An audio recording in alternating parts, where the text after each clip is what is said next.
Welcome to பிரமீஸ் world. நேற்று சாயந்தரமே வந்து ஒருத்தவங்க வந்து விசேஷம்னு சொல்லிட்டு கூப்பிட்டுருந்தாங்க. அதுக்காக நான் சீக்கிரமே காலையில் எழுந்து சாப்பாடெலாம் செஞ்சு குளிச்சுட்டு சீக்கிரமாகவே நான் ரெடி ஆக ஆரம்பிச்சிட்டேன். அவங்க வந்து ஒரு 9 o'clock வந்து வாங்கன்னு சொல்லியிருந்தாங்க. நான் அதுக்குள்ளே எல்லாத்தையும் முடிச்சுட்டு ட்ரெஸ்லாம் மாற்றிட்டு கிளம்பிட்டேன் ஃப்ரெண்ட்ஸ். அதுக்கப்புறம் பார்த்தாக்கா அந்த ப்ரோக்ராமே கேன்சல்னு சொல்லிட்டாங்க. எனக்கு ரொம்ப அப்செட் ஆகிடுச்சு.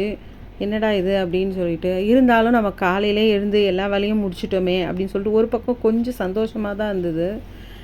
என்ன பண்ணுறது, சில டைம் இப்படிலாம் நடக்கும். அதையும் நம்ம வந்து பார்த்துட்டு தான் போகணும் ஃப்ரெண்ட்ஸ்.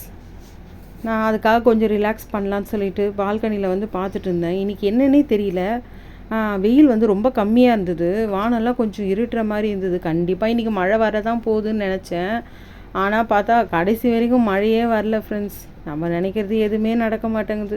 நம்ம ஒன்று நினச்சா அது ஒன்று நடக்குது.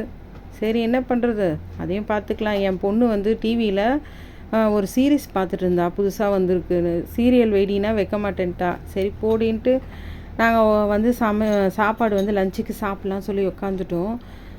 சாப்பிடும்போது சாதம் வடித்து நான் வந்து இன்றைக்கி கீரை சாம்பார் வச்சு 2 முட்டையை வந்து வறுத்து அதை வச்சு நாங்கள் சாப்பிட்டுட்டு இருந்தோம்.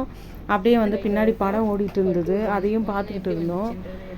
என் டாக்டர் வந்து ஈவினிங் வந்து டியூஷன் கிளம்பிட்டு இருந்தா. அதுக்கு முன்னாடி அப்போ தான் உட்காந்து நாளெல்லாம் இல்லாமல் அன்றைக்கி அப்போ தான் உட்காந்து ஹோம்ஒர்க் எழுதிட்டு இருந்தா.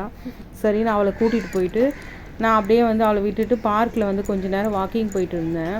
அங்கே வந்து பசங்கள்லாம் பால்லாம் வச்சு விளையாடிட்டு இருந்தாங்க. எனக்கு கொஞ்சம் பயமாக இருந்தது, பால்லாம் வந்து விழுற மாதிரி இருந்தது. அப்போ கூட ஒருத்தர் சொன்னார், இங்கே வந்து நடக்கிறாங்கப்பா, பால் விளையாடாதீங்கன்னு சொன்னார். சொல்லியும் அந்த பசங்க கேட்கவே மாட்டுறாங்க. இருந்தாலும் நம்மளோட சேஃப்டியை நம்ம பார்த்துக்கணும்னு சொல்லிட்டு நான் கொஞ்சம் ஓரமாகவே போயிட்டு இருந்தேன். ஆனால் நம்ம டெய்லியும் வாக்கிங் போது நல்ல ஒரு மைண்டுக்கு ஃப்ரீயாக இருக்குது, நம்ம உடம்புக்கும் நல்ல ஹெல்த்தியாக இருக்குது. அதே நேரத்தில் நம்ம வந்து ஒரு 4 விஷயங்களை பார்க்குறோம், நல்ல செடிகளாக இருக்குது. அதெல்லாம் வந்து மைண்டுக்கு ரொம்ப ரிலாக்ஸாக இருக்குது ஃப்ரெண்ட்ஸ். நீங்களும் போவீங்களா? போகலைன்னா கண்டிப்பாக போங்க.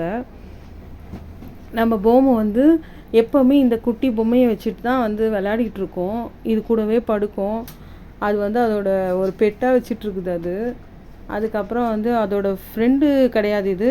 இது வந்து ஒரு பூனை. இது பார்க்குறதுக்காக வரும், ஆனால் என்னன்னே தெரியல, பொம்மைக்கு இதை பார்த்தாலே பிடிக்காது. நமக்கும் அப்படி தான், நம்ம நினைக்கிறது நடக்காது, நம்ம கேட்குறது கிடைக்காதுனாலும் நம்ம வந்து சில விஷயங்களை வந்து ஏற்றுட்டு போயிடுறோம். பரவாயில்ல, என்றைக்காச்சும் ஒரு நாள் எல்லாமே கிடைக்கும் அப்படின்னு நம்ம நினைப்போம்.